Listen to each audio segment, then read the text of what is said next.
我自己很喜欢驾摩托车，我可以自己有一些平静，好像在闭关修炼的那种感觉。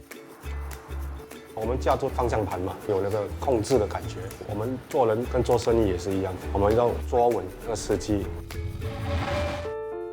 那刹那中想的是我老婆了，就想万一有什么事，我后面的车撞到我的话，我这一生中就在那刹那，完了啦。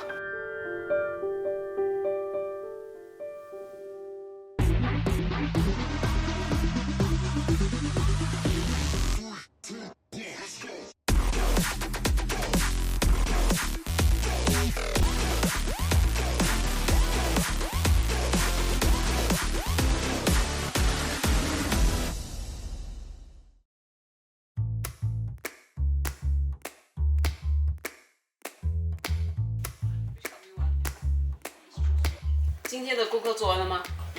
那你下一次听写学了吗？你好，我是廖玲玲，我是个律师，我今年39岁。那我在31岁的时候就开始学怎么骑摩托车。我有4个小孩，其实买车会比较容易载他们，但是我不要他们这样依赖父母上课下课。我们会在他们真的是没有选择的时候才送他们上学。Yeah. Through the 2 rings and then you secure it.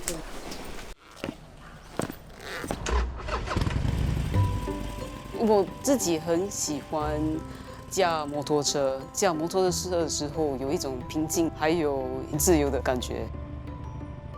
在短短的15分钟的路程，我可以自己有一些平静，好像在闭关修炼的那种感觉。我喜欢骑摩托车而不是驾车，是因为我的个子也是蛮小的。驾摩托车的时候会比较有自信，能看得比较远。看得比较远的时候，我就比较有时间来反应，而且有时间来计划前方应该怎么走。这是我们的律师事务所的书藏。那我们大多数处理都是商业纠纷。除了商业案件，玲玲也处理过不少路霸案。这些经历让她迟疑，直到31岁才决定考取驾驶执照。开始当律师的那时候，我接了蛮多路霸的案子。这些路霸的案子都是当事人他在驾车的时候突然发脾气，就挑战另外一个人来打架。因为我处理了那么多案子，我就有自己反省：我真的要在这个时候买车吗？我自己的脾气不是说很好，所以我就等了好几年才开始学驾车。在报名学车之后，我看到其他骑士驾摩托车，它启发了我想象自己如果驾摩托车是怎样呢？那学了之后就上瘾了，反而发现自己其实比较喜欢驾摩托车。驾摩托车的时候有一种刺激感，因为摩托车会比较难驾，也比较难学。爸妈，爸今天有信需要寄去那个高等法庭，帮我寄可以吗？可以。我小时候，我的爸爸是一个业余的赛车手，他在周末的时候会带我们去马来西亚看他在车道赛车。我喜欢看他怎么赛车，因为我觉得爸爸驾车很有型，而且他的技巧很好。他启发我，也带我的全家一起驾去马来西亚，去那边玩。玲玲的父亲廖两红虽然曾经在赛道上角逐，可是当女儿选择骑摩托车时，他的内心也有一份不安。他们骑电单车，我还是可以接受的，就是时常会为他们担心。像下雨天，他们骑电单车，我都会非常担心。但是这个是没办法。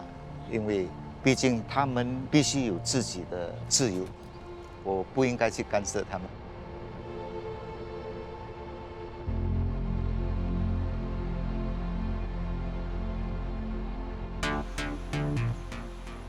哦，刚刚吃完早餐，早上驾了车，现在吃了早餐，现在要继续再去驾车喽。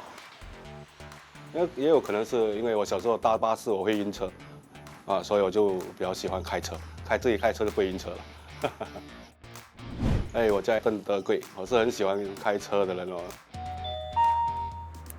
邓德贵今年49岁，9年前加入私照车司机的行列。我以前从早驾到晚，现在只是早上驾几个小时，傍晚再驾几个小时，半中间还会去做其他的工作了。2017年，当路交局开始规定私照车司机必须考取职业执照时，德贵内心就有了一份恐惧。我小时候读到6年级就出来了嘛，我就没有读书了。我听到要考执照的时候，我就很担心，我怕我考不到，然后就没得讲，就每天找我几个朋友，教他们读，我就认那个字，他们读我就认，每天我就这样子一直在考，然后去考的时候，我 fail 了好几次，所以就决心了，就是要把它考到就对了。我是我妈妈一个人带大，小时候家里背景比较差。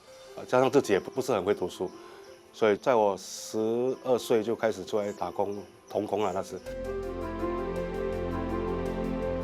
当初德贵考取驾驶执照屡次失败的阴影，让他对考试心生畏惧。一直考不及格嘛，所以我就想说，我去试看看能不能拿口试。但是讲说没有，我们只到73年、74年过后就不可以再拿口试。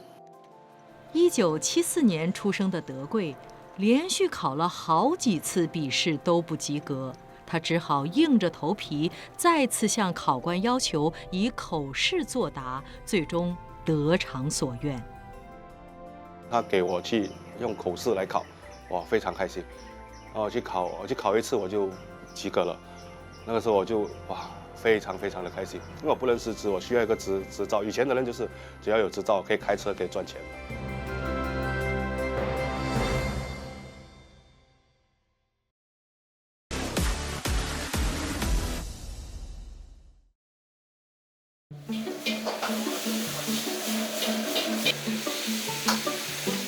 after 我驾车我会过来麻辣香锅店，我们这行已经做了差不多1年多了。最近的生活水平越来越高了，车价一直在起，因为 GST 也在起。对我们驾车的人，就是我们的收入就会减少了。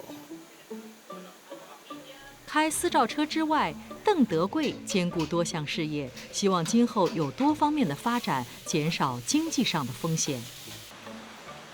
老板要什么啊？小火条小的。要加ham还是加虾吗？ham。加ham吗？要加辣啊。这最近我们在研发新的我们的炒粿条啊，可以来试一下，是不错的。你每炒出来的东西，人家吃了跟你讲，喂，你东西很好吃嘞，你会有一种满足感。80多年的时候，我的家的旁边都是那些在做打金啦、做鞋啦、做雨伞啦。我妈妈是包伙食给这些的工人嘛，所以我每天都跟我妈妈去巴沙去买菜啦，帮忙切菜啦。过后那个地方没有了，就跟妈妈去外面卖面啊。所以我对卖吃的是有一点感兴趣的，因为曾经跟妈妈一起做嘛，加上现在妈妈人不在了，只要讲到她就有点心酸了。她一个人带大我们2个嘛，所以是不容易。我人生走到人家说最不好的时候，都是妈妈都会支持。她讲只要你肯做，就一定能行。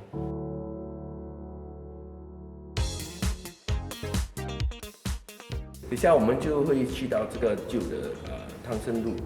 汤森路以前是一个旧的赛车道。他们是我的一群朋友，我们认识了大概6年，我们常聚在一起，驾摩托车。他们也是跟我一样热爱摩托车。今天我们聚在一起，就是要探索新加坡，还有一起吃饭、聊天、交换骑摩托车的贴士。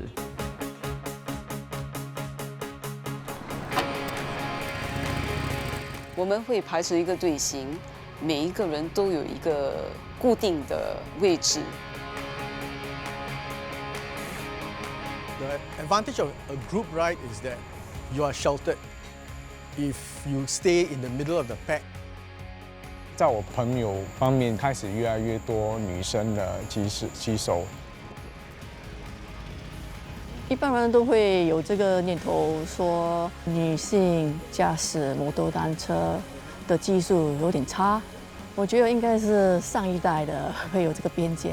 我没有听到有什么人跟我讲我技术很差啦。The good thing about female riders is that they tend to be more defensive, and that's something that male riders like me can actually learn from. 在我骑车的时候，因为我害怕那些大卡车、巴士车看不到我，所以我就会保持一个安全的距离。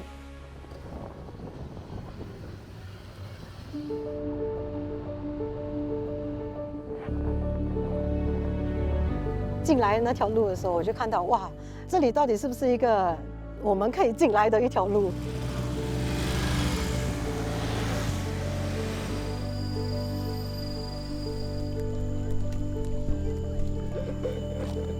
然后我看到这个风景，哇，真的是很美，对，然后很开心啊，就是跟这班朋友全部一起来。骑机车之后，我发现，新加坡有很多很漂亮的地方，给我带来一种对新加坡的另外一个看法。曾伟成除了是00的骑车同好，他也是00的客户之一。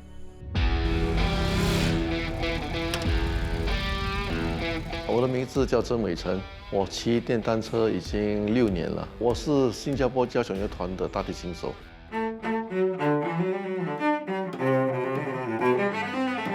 我也负责指挥一些歌剧。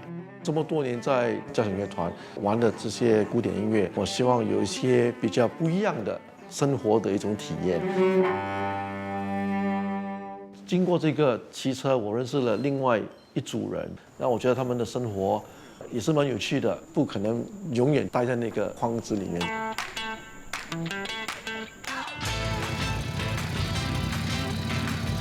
这是1100cc 的，是我骑过最大型的机车。大型机车最吸引我的地方是它的引擎的声音，你可以有时候远远就可以听得出来，说哦，这个是什么车。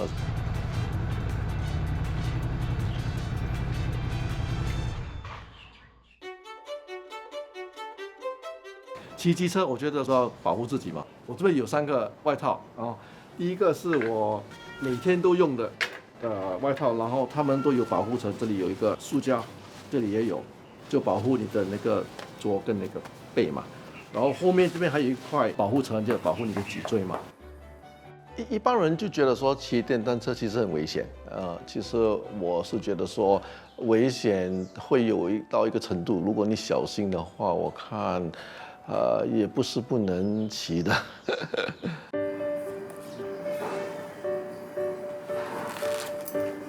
第一次接触的时候是我在当兵的时候，我骑了一个朋友的车，坐在后面，那感觉很爽，就是那个风啊，然后那个自由感啊。在我骑机车之后，我在开车方面的习惯有点更改了，我会比较注意这些骑机车的人，不管是在红绿灯或者在高速公路，我都会让着他们一点点。除了下雨天我不骑，因为安全的问题嘛。天气好的话，我都会骑。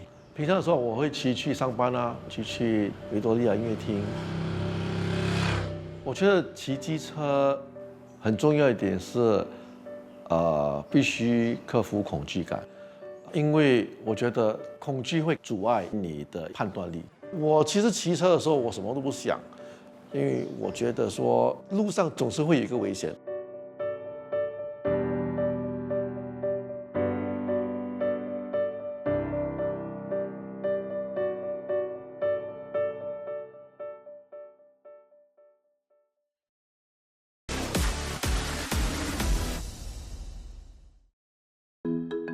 你多久没有放 Lubricant 了？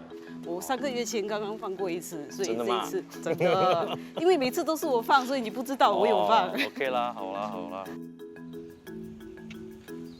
我叫 Derek 啊，我是00的丈夫了。00起初想说，他要学骑车的那时我是有点担心，因为我知道骑车呢，它的风险是蛮大的，所以我就想劝他不要去学车，不要去骑。可是我就劝服不了他不要去学车，所以我觉得既然是劝不了他的话，我就跟他走这个路程吧。如果万一他的摩托车落在地上了，起码我可以紧急刹车，我后面的车呢，他就不会撞到我老婆家。我知道他是不喜欢骑摩托车的，但是为了我，他就去学，又跟我一起骑车，所以我非常感动。我知道他是非常爱我，所以才会那么做。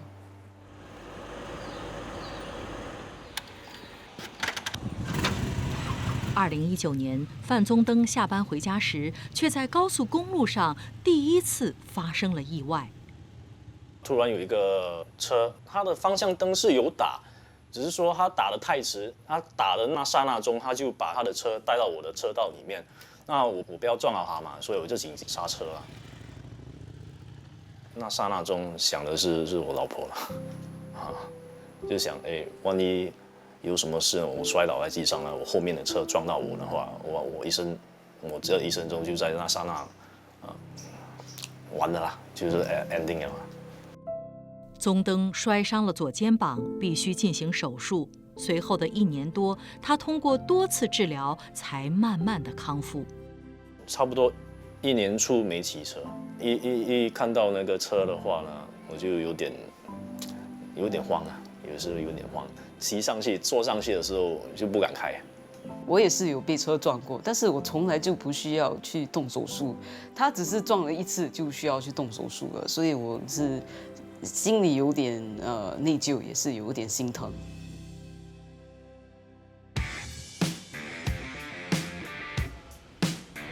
海哥，我今天来这边是要学巴西柔术，还有健身。今天我会跟我的老师 Professor Teiko Shinzato 学柔术，他是2届的世界冠军。女性跟男性比起来的时候，女性当然是比较弱，所以有些人会觉得女性是弱者。那一个女性骑着电单车是有双重的弱，所以在路上的时候我会更加小心。当身体比较强壮的时候，你处理了一个摩托车的时候，你就不会太过累，又需要趴车的时候，可能会用到一些力量。所以如果有健身、有力量的话，你会比较容易的处理摩托车。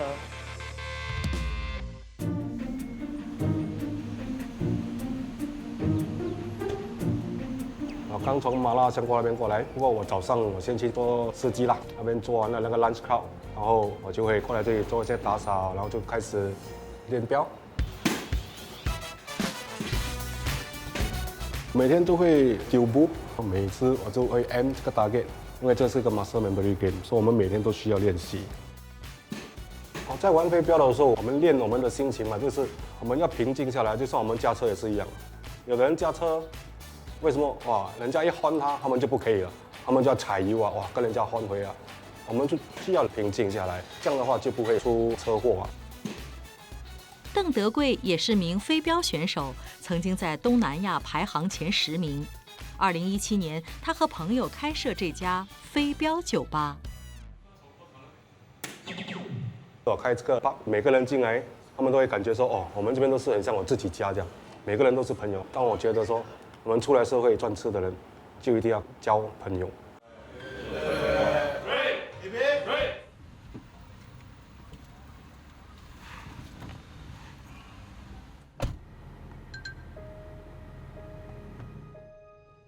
现在我要开始去做我的 night shift 喽，因为我早上会驾1次，晚上我会驾多1轮，驾多2个小时就回家睡觉了。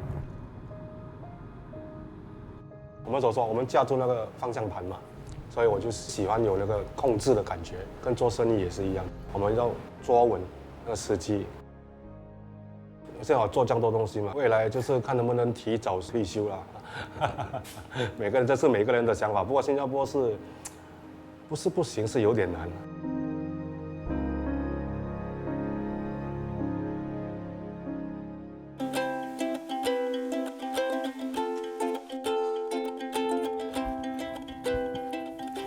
这就是我们全家所用的全罩头盔。全罩头盔会保护比较多脸的部分。那除了头盔以外，我们也必须用皮靴。有一次趴车的时候，不小心没把车趴好，那个摩托车就倒在我的脚上。那幸好有皮靴，不然我的脚趾头一定是被切断了。这边还有一道疤痕。Okay, so shall we boil the noodles first? I think I have a pretty cool mom who rides the bikes because when she rides the bikes, she's pretty skillful. I think I will get a license, but I won't actively ride it because Singapore's public transport is really, really convenient and friendly to the environment. When I see my parents in any incidents, it frightens me a bit because one of those incidents could be lethal and suddenly, like, they might just not be here anymore. Okay. 其实我也是觉得，如果小孩子不骑车也是好的，那我就省了一些担心，那我就不必担心，顾虑到他们会不会出车祸还是什么。听到老公还有大儿子都那么说，我会更加小心的驾摩托车。我应该是不会停止驾摩托车。